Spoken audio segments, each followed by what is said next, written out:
Bom dia, irmãos. Tudo bem? Vamos à palavra. Se você puder abrir a sua Bíblia no Evangelho de Lucas, no capítulo 15. Enquanto você abre a sua Bíblia, deixa eu falar rapidamente aqui. Essa semana, algumas pessoas me perguntaram assim, Ivo, o que muda agora com relação a você presidindo a igreja? Para já calar a pergunta de uma única vez, irmãos, não muda nada. Nós somos um nesse presbitério, eu e o Ângelo somos um, e agora nós temos um novo desafio, nós temos novos presbíteros, e a gente está trabalhando na unidade, na nossa amizade, para que sejam agora muito mais olhos paternos sobre a nossa comunidade. E o nosso desejo é constituir de verdade uma igreja preparada para a volta de Jesus. Nós queremos uma noiva gloriosa. Então, nós temos agora mais amigos do noivo trabalhando junto nesse processo de edificação da igreja. E a gente está muito feliz porque agora a gente tem novos ombros para colocar debaixo do peso e carregar junto. Ao mesmo tempo em que a gente está muito feliz, eu estava olhando hoje aqui na frente, e boa parte dos que estão sentados, não porque a gente combinou, mas são os líderes de grupos caseiros, né? Alguns estão atrás por questão de filhos, mas eu tenho muito orgulho de ter uma equipe de liderança tão boa, que faz com que cada dia mais a nossa liderança na igreja se torne algo desnecessário, né? Cada vez mais a gente se sente dessa forma aqui, e eu acredito que isso é saúde. Nós temos homens e mulheres, e cada dia mais o Senhor nos presenteando com mais pessoas que estão chegando e estão somando nesse trabalho de edificação. Vamos lá? A gente está sem caixa de som do lado de lá, e por isso o som está um pouco mais alto aqui dentro. Os irmãos estão se esforçando para tentar segurar essa microfonia. Eu acho que aquela lá agora ficou um pouquinho mais alto que essa, por isso que está rodando tanto. Vou tentar falar aqui bem pertinho e tentar falar mais alto para você segurar o volume aí. Irmãos, Lucas capítulo 15. Eu queria que você pensasse comigo essa parábola hoje. Esse capítulo ele traz algumas parábolas que têm como objetivo apresentar o coração de Deus, apresentar o coração de Deus com relação às pessoas, o coração de Deus com relação aos perdidos, o coração de Deus com relação aos seus filhos. E quando a gente olha para essa parábola, ou para esse capítulo, a gente vê em primeiro lugar, do verso 1 ao 7, eu vou ler só o final, tá? Mas eu quero só fazer uma introdução básica. Quando nós olhamos do versículo 1 ao 7, o que nós vemos é Jesus apresentando o amor de Deus através da figura de um pastor que deixa as suas ovelhas para ir atrás de uma única ovelha perdida. Então, parábolas, todo mundo sabe, são histórias criadas de uma forma inteligível para apresentar princípios. Parábolas são utilizadas com esse propósito específico. Nós não formamos doutrinas a partir de parábolas, mas nós retiramos ensinamentos a partir de parábolas, e elas são pedagógicas para nós. A segunda parábola, no capítulo 15, que nós encontramos, é a parábola que nós chamamos a parábola das dracmas perdidas, ou das moedas, né? E, basicamente, nós vemos Jesus apresentando o coração de Deus através de uma mulher que perde uma de suas moedas, ou da sua economia importante, e que, para tê-la de volta, ela ilumina a casa, e ela varre toda a casa até encontrar. E nos dois momentos, ou nos três momentos das três parábolas, o que a gente vê é a alegria no resultado. Então, no primeiro momento, quando o pastor encontra a sua ovelha que havia se perdido, ele se alegra. Quando a mulher encontra a sua moeda perdida, ela se alegra. E a partir do verso 11 até o verso 24, aonde nós vamos trabalhar um pouco mais hoje, o que nós encontramos é Jesus apresentando o amor de Deus como um pai que perdera o filho e o reencontra alegrando-se com ele. Então, essa é a ênfase e a mensagem que eu gostaria de trazer é a certeza que Deus tem prazer em nós. Esse é o ápice, essa é a tônica da minha mensagem. E por que falar a respeito disso? Nós não temos dúvidas que Deus nos ama. Na verdade, existem muitas falsificações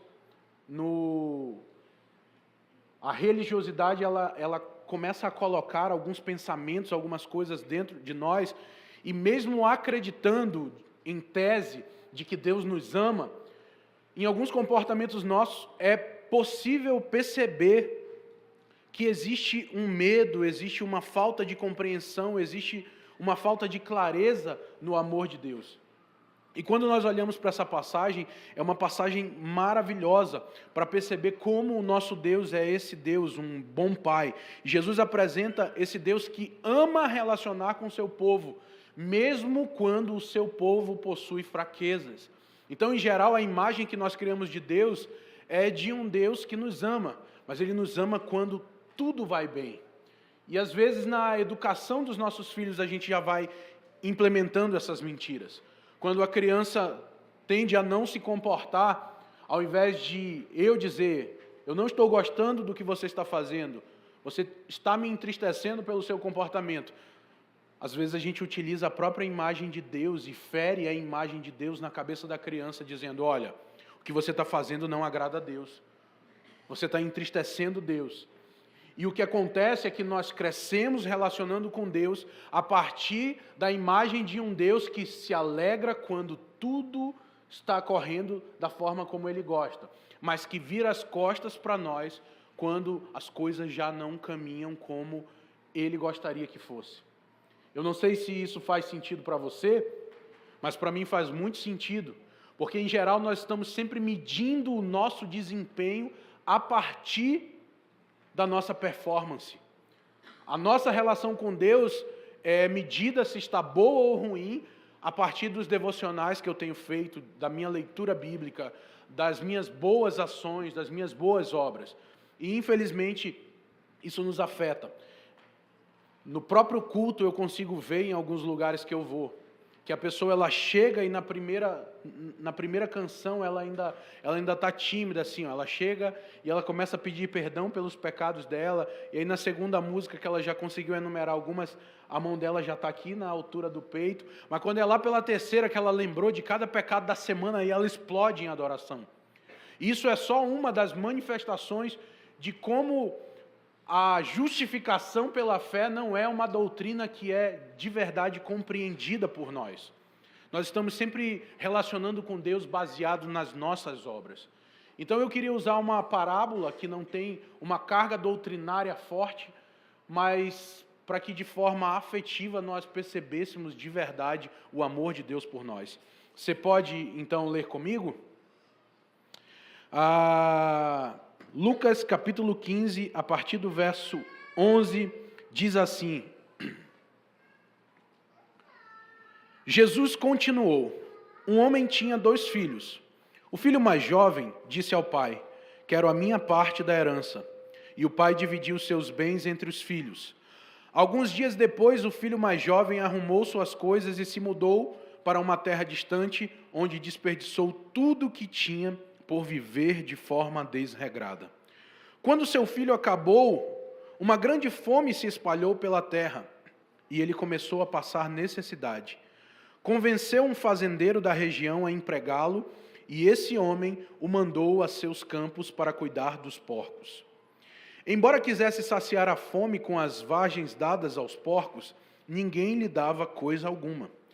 Quando finalmente caiu em si, disse: até os empregados de meu pai têm comida de sobra, e eu estou aqui morrendo de fome. Vou retornar à casa de meu pai e dizer: pai, pequei contra o céu e contra o Senhor. Não sou mais digno de ser chamado seu filho. Por favor, trata-me como seu empregado.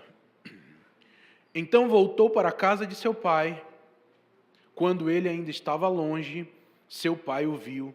Cheio de compaixão, correu para o filho, o abraçou e o beijou.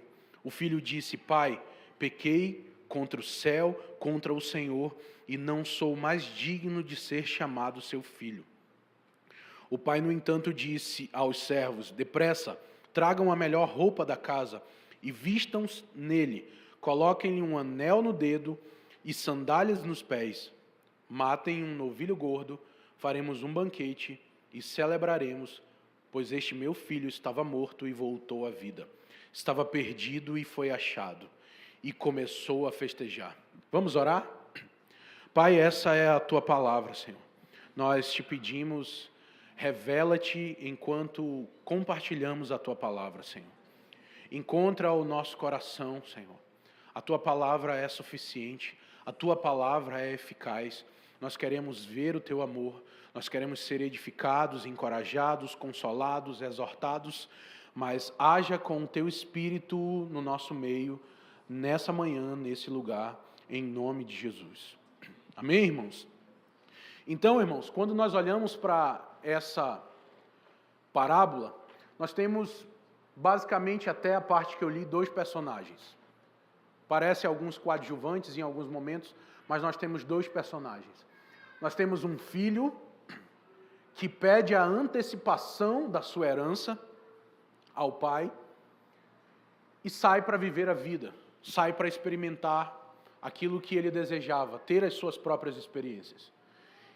E é interessante pensar que no contexto onde isso acontecia, essa parábola ela estava sendo pregada e o público que ouvia Jesus ensinando eram pecadores, mas tinham também ali fariseus, tinham ali judeus que ouviam a mensagem. E pedir a antecipação da herança é algo desonroso para o pai. Porque basicamente a herança é a riqueza acumulada que eu recebo quando os meus pais morrem. Então, se eu chego com meu pai e digo assim, você pode me dar a minha herança? Basicamente o que eu estou dizendo para ele é, eu não me importo com você. Eu preferia que você tivesse morto e eu pudesse receber tudo aquilo que você tem para me dar.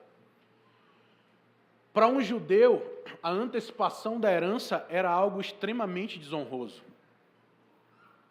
Mas o pai,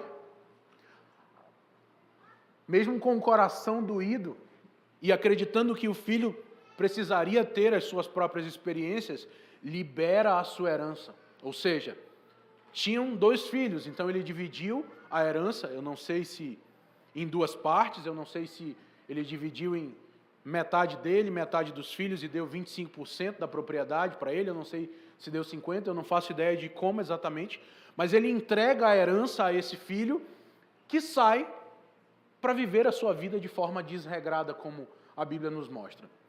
E o que acontece é que ele é tomado, de alguma forma, por uma crise econômica, toda a sua riqueza acaba, e aí entra o coadjuvante da história, né? Ele encontra um fazendeiro, pede um emprego a ele, ou seja, alguém que saiu da posição de filho, que tinha aquilo que foi devolvido no final. Ele tinha autoridade, ele tinha um anel no seu dedo, ele tinha sandálias, porque sandálias eram um artigo que somente as pessoas ricas tinham, né? Os escravos, por exemplo, não tinham sandálias. Ele perde tudo, ele começa a trabalhar num trabalho que para um judeu era algo vergonhoso, alimentar porcos era uma maldição na época. E depois de toda essa dinâmica catastrófica que ele vive, ele cai em si. Olha, poxa, que legal, ele se arrependeu, né, Ivo? Não, ele não se arrependeu, irmão. Ele teve fome, doeu, alguma coisa pegou num lugar onde ele falou, é melhor voltar para a casa do meu pai. Ele lembrou que na casa do pai, ele tinha uma série de benefícios que agora ele não mais usufruiria. Então, quando nós olhamos para essa história, nós vemos um filho que é extremamente egocêntrico, egoísta, ambicioso, adiantado, né, apressado, que abre mão do conforto e do amor da sua família e vai viver a sua vida de maneira desregrada.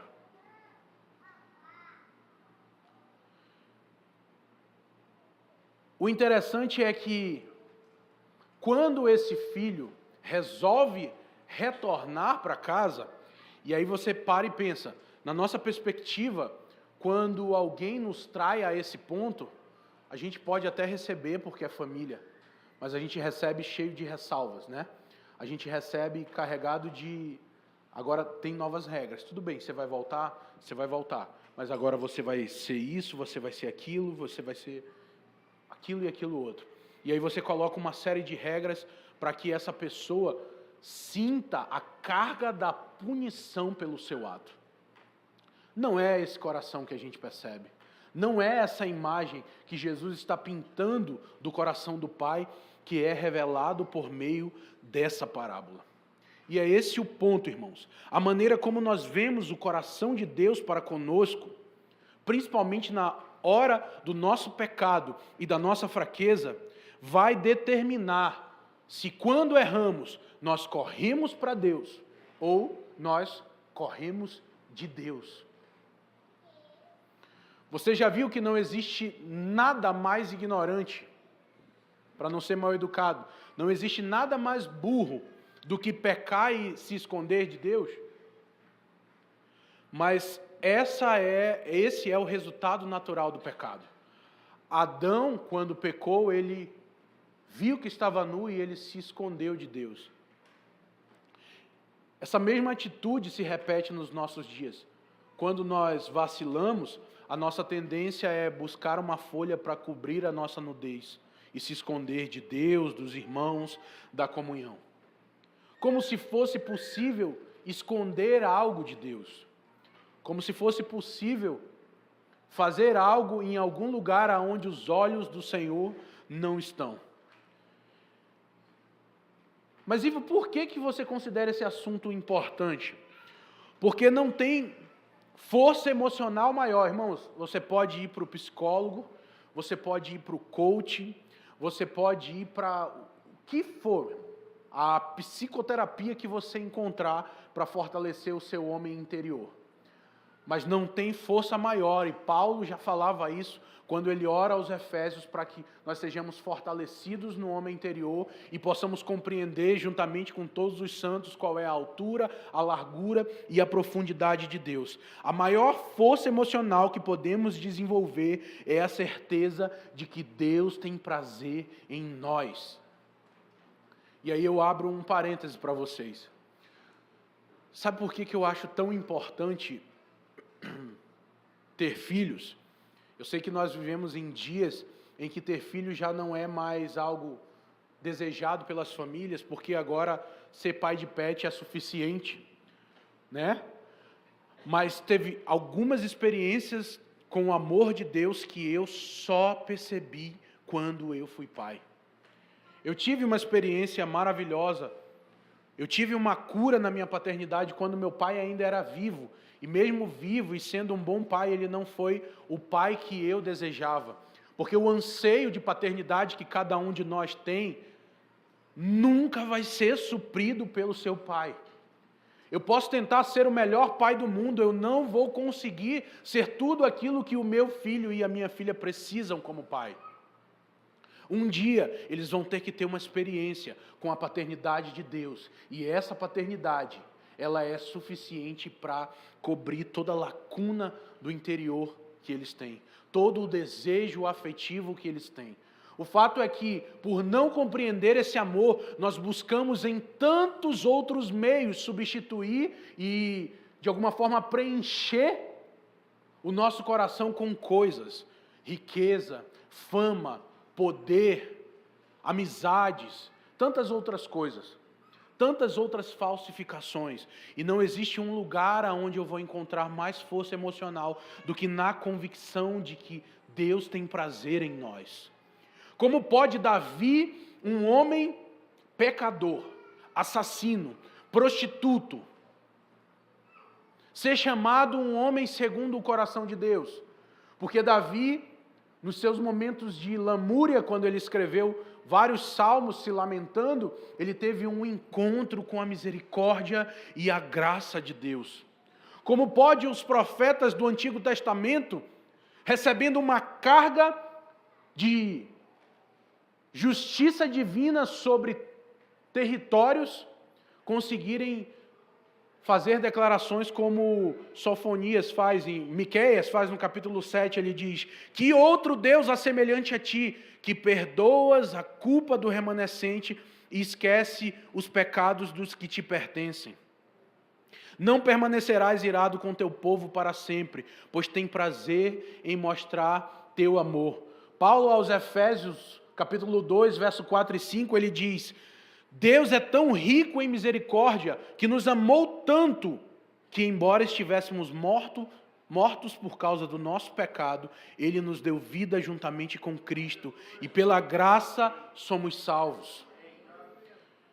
Esse é o coração do nosso Deus que tem prazer em nós. Sabe o que Davi declarou no Salmo 16, verso 11? Uma passagem que a gente usou muito aqui. Na tua presença há plenitude de alegria, na tua mão direita há delícias para sempre. Irmãos, Deus tem prazer em nós, mesmo quando nós estamos sujos. Deus tem prazer em nós, mesmo quando a nossa performance não é perfeita. Deus nos chamou para andar de modo digno com o chamado. E há 4 semanas atrás eu falava isso aqui. De verdade, Deus nos deu uma medida e Ele deseja que cada um de nós caminhe de acordo com a medida. Mas Deus não vai te punir se você não alcançou a sua medida. Deus tem prazer, irmãos. Deus tem prazer. Eu contei uma experiência, eu não sei se foi aqui eu vou contar novamente. Mas dias atrás, a Bárbara comprou potes de tempero para casa. E quando ela chegou, deixou os potes lá. A Gigi pegou os temperos, colocou no pote e escreveu o nome nos temperos. E ela é muito crítica, igual eu, ela não gosta de nada que ela faz. Então, quando ela terminou, ela veio e mostrou: pai, o que o senhor achou? Eu achei que a minha letra não ficou legal. Quando eu olhei para aquele pote, eu falei: minha filha, tá lindo. Aí ela: ai pai, o senhor é muito falso. Por que ela não entendeu que eu achei lindo aquilo? Eu não achei lindo aquilo pela capacidade motora que ela teve de escrever. Mas eu achei lindo o que ela fez, por quem foi que fez aquilo.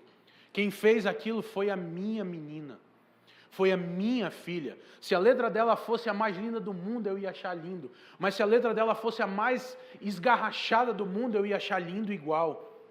Da mesma forma, quando você se esforça para fazer algo que tem a ver com trazer glória para Deus, ainda que aquilo que você faça não tenha a performance que você gostaria, ainda que quando você abre a sua voz para cantar, e você abre sonhando, pensando que a tua voz vai sair igual a da Gi, mas sai igual a de uma taquara rachada, Deus tem prazer na sua desafinação.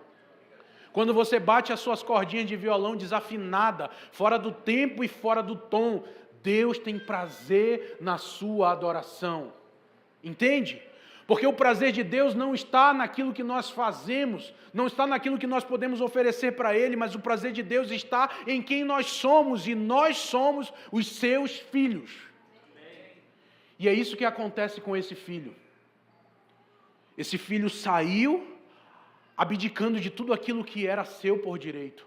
Gasta tudo com meretrizes e prostitutas, como o seu irmão concluiu. Nem sei se é fato. Quando ele volta para casa, depois de gastar a sua herança, sujo, fedido, descalço, sem um centavo, olha só o que o versículo 20 fala. Voltou para a casa de seu pai. Quando ele ainda estava longe, seu pai o viu, cheio de compaixão, correu para o filho, o abraçou e o beijou. Esse é o nosso Deus. Quando você se chega a Ele, fedido. E às vezes o teu fedido é porque tem 3 dias que você não faz a sua leitura bíblica. Ou quando você se chega a Ele porque você mentiu, porque você omitiu, porque você teve inveja. Não importa exatamente o que você fez. Quando você encontra arrependimento, quando você toma consciência de que um Deus bondoso te aceita como você é,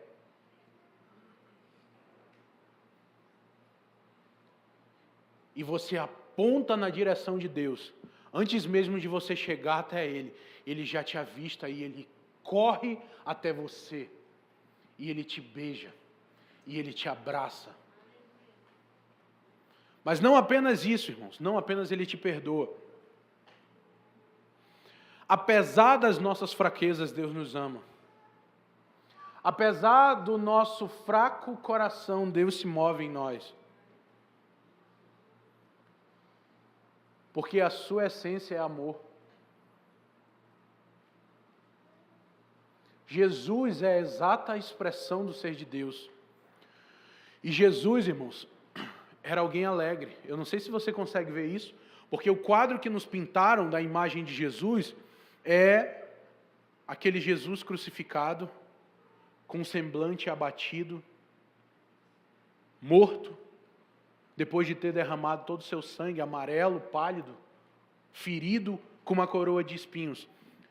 Mas o quadro que é pintado, em alguns momentos, na Bíblia, não bate com a imagem que pintaram a respeito de Jesus. A única imagem de Jesus que nós temos na Bíblia que é negativa é a de Isaías 53, né? Que dizia que ele era sem parecer, nem formosura. Mas Jesus era cheio de alegria. Hebreus 1:9 diz que Deus o ungiu com óleo de alegria mais do que a todos os seus companheiros. A alegria que Jesus transbordava provavelmente era a alegria que atraía tantas pessoas por onde ele passava. A minha pergunta é: será que nós, como cristãos, temos carregado uma carga de alegria tão forte que as pessoas que nos viram entrar ali, os vizinhos do prédio que nos viram entrar ali, perceberam a alegria nessa manhã quando você saiu da sua casa, no momento em que você entrava para cá? Será que dava para ver nos seus passos, no seu semblante, que você é um filho amado de Deus, que foi perdoado pelos seus pecados, dos seus pecados? Sim ou não? Eu vou te fazer uma pergunta melhor. Será que nessa manhã você conseguiu ter algum momento de agradecer a Deus pela sua vida?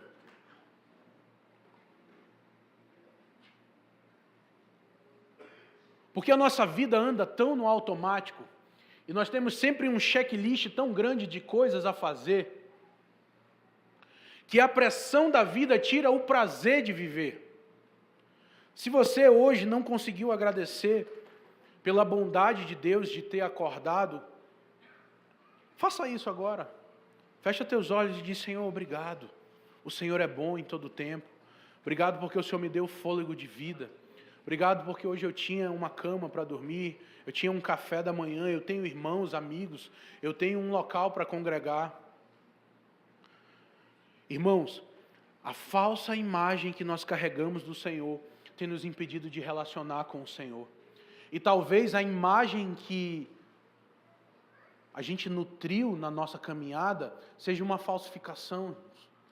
Ora, eu vejo pessoas que quando falam de Jesus parece que elas estão falando do Papai Noel, porque elas só se dirigem a Ele pedindo coisas.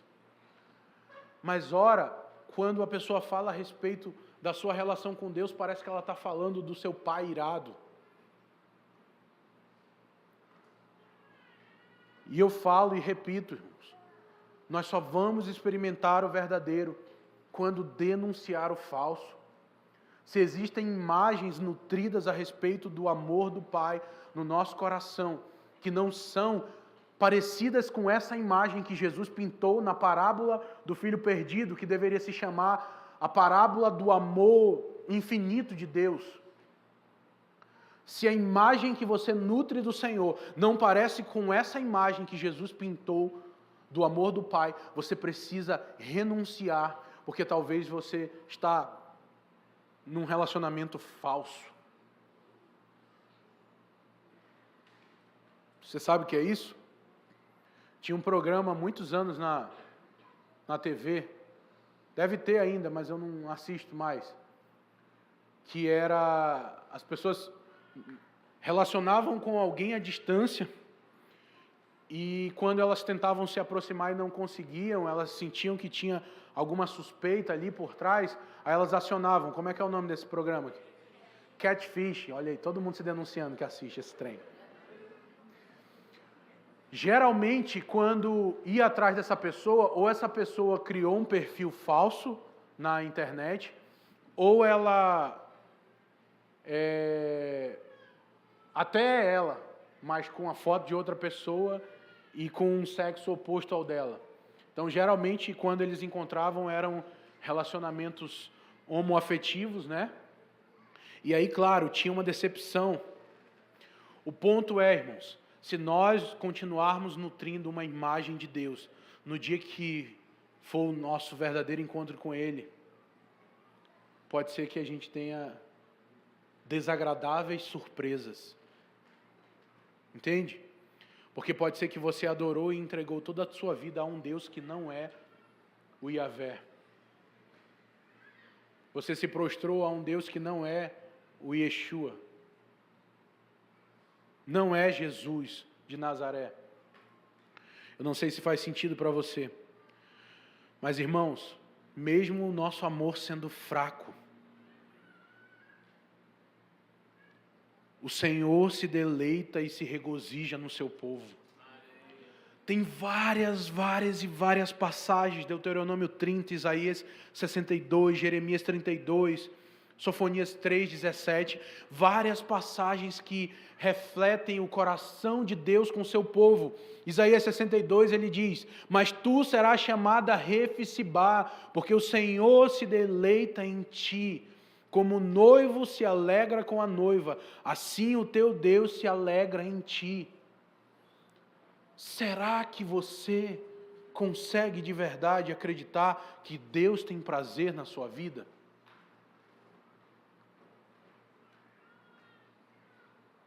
Sabe por quê, irmãos? Porque muitos de nós, e agora eu falo com uma classe especial, porque eu tenho vários amigos que são dessa classe, filhos de pastores, irmãos. Tudo que eu queria que os meus filhos fossem, ou não fossem, era filho de pastor. Porque o filho de pastor, ele sofre uma pressão da igreja, que ele precisa ser modelo, tem que ser super ungido desde o ventre da mãe, tem que nascer igual João Batista, já batizado no Espírito Santo no ventre, né? Tem que ser super ungido, tem que ser músico, né? Tem que pregar bem, tem que cantar bem. E aí ele sofre a pressão do pai, porque o pai olha lá para 1 Timóteo 3 e ele diz assim: não, tem que criar meus filhos no temor do Senhor. E aí ele aperta o laço, mas aperta até ou matar ou cortar no meio, né? E o fato é que talvez você nem foi filho de pastor. Talvez nem filho de crente você foi. Mas a moralidade que os teus pais colocaram sobre você foi tão alta. O padrão para atingir, o padrão de cobrança foi tão alto, que na verdade hoje você olha e você se sente, me perdoe, os irmãos, hoje o YouTube está aberto, né? Isso pode chegar até no, como é que é o nome do Chip Fails, né? Mas não foi falha não, foi de propósito. Você se sente um merda, você se sente um nada, você se sente um imprestável. Porque as pessoas colocaram essa pressão sobre você, e agora, para piorar a sua pressão, existe um tal de rede social, Onde você olha e descobre que tem uns pirralhos com 13 anos de idade que já estão milionários porque estão fazendo investimento. Tem umas pirralhas de 12 anos de idade que já toca vários instrumentos e canta melhor do que você vai cantar em toda a sua vida se você começar a aula com o melhor professor do mundo. E essas pressões, elas vão vindo sobre nós e vão fazendo com que cada vez mais a gente precise ser aceito. Aí você vem congregar numa igreja que tem uma sala de oração. Aí você diz, eu tenho que orar. Aí você começa a ter amizade com os irmãos que são muito intensos. Aí você diz, nossa, eu tenho que ser igual a eles. Aí você começa a fazer precursores, aí você tem uns professores que são os ninja da teologia, aí você começa a querer ser igual a eles. E é pressão, pressão, pressão, pressão, de tal forma que cada vez mais você se aceita menos. Cada vez mais você olha para a obra que Deus fez e lembra disso, tá? Eu vou afirmar, você é uma obra de Deus. Ah, mas eu sou todo torto. Tudo que Deus faz é bom. Se Ele te fez, você é bom. E Ivo, isso está contra a nossa teologia. É bom porque Ele fez, porque você não vale nada mesmo. Mas Jesus podia cantar para você. Você não vale nada, mas eu gosto de você. Entende? Você pode botar essa canção hoje, quando você chegar na sua casa, e ouvir Jesus cantando para você. Porque de verdade em nós não há valor nenhum, mas o Espírito dele vive em nós. E por causa disso, nós somos pessoas valiosas, valorosas. Deus tem prazer em nós, porque quando Deus olha para nós, Ele vê a obra do seu Filho Jesus Cristo sendo operada em nós.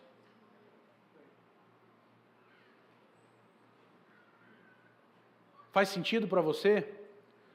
Gi, eu acho que a canção que a gente vai terminar é aquela do Gui que você começou. Acho que está nessa vibe assim.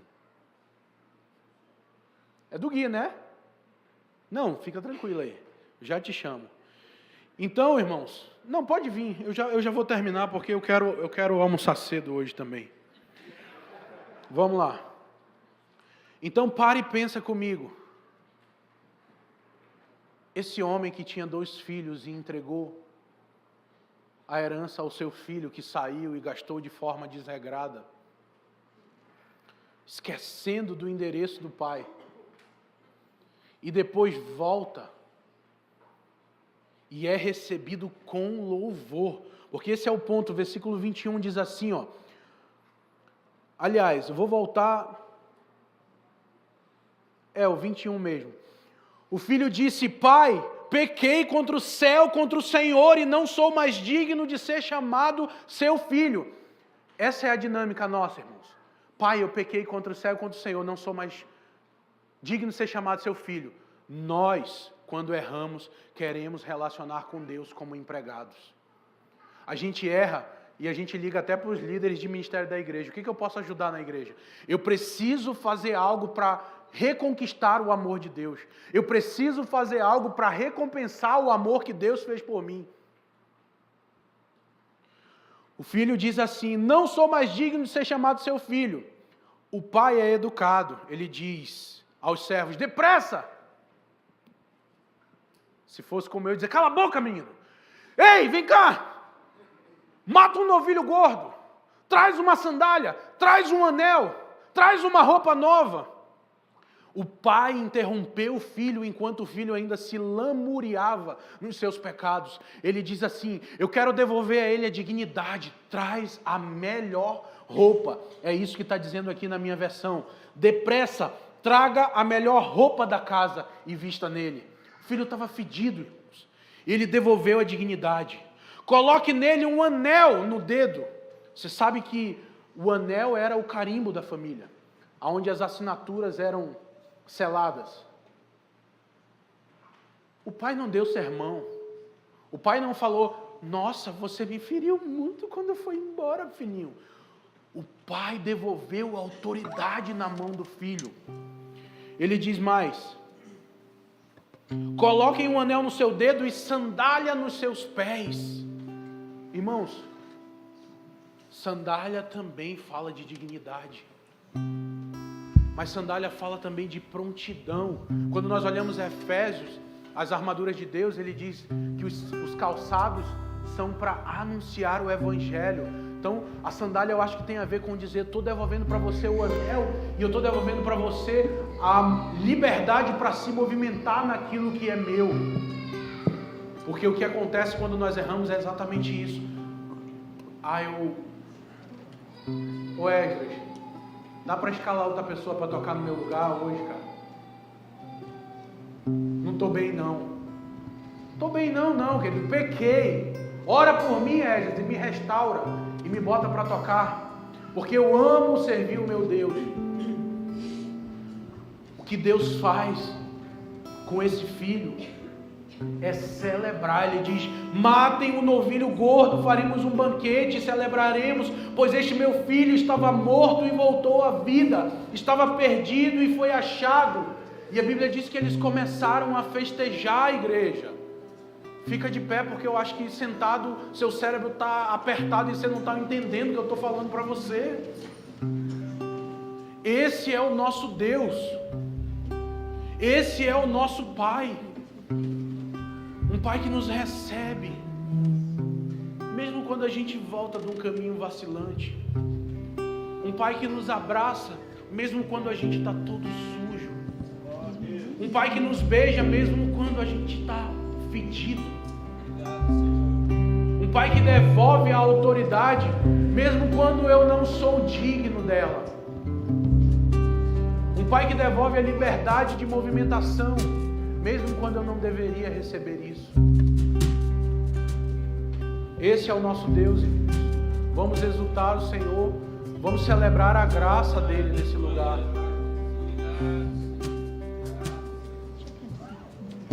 Esse amor precisa fazer sentido para você quando a culpa te domina e te afasta de Deus.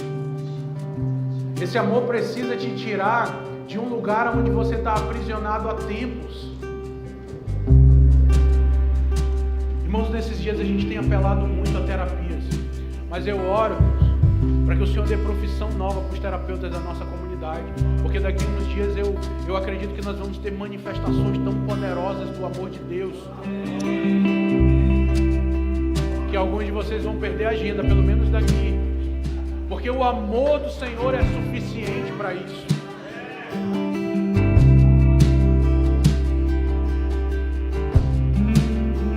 Vem Espírito sobre nós, vem Espírito sobre nós, vem Espírito sobre nós.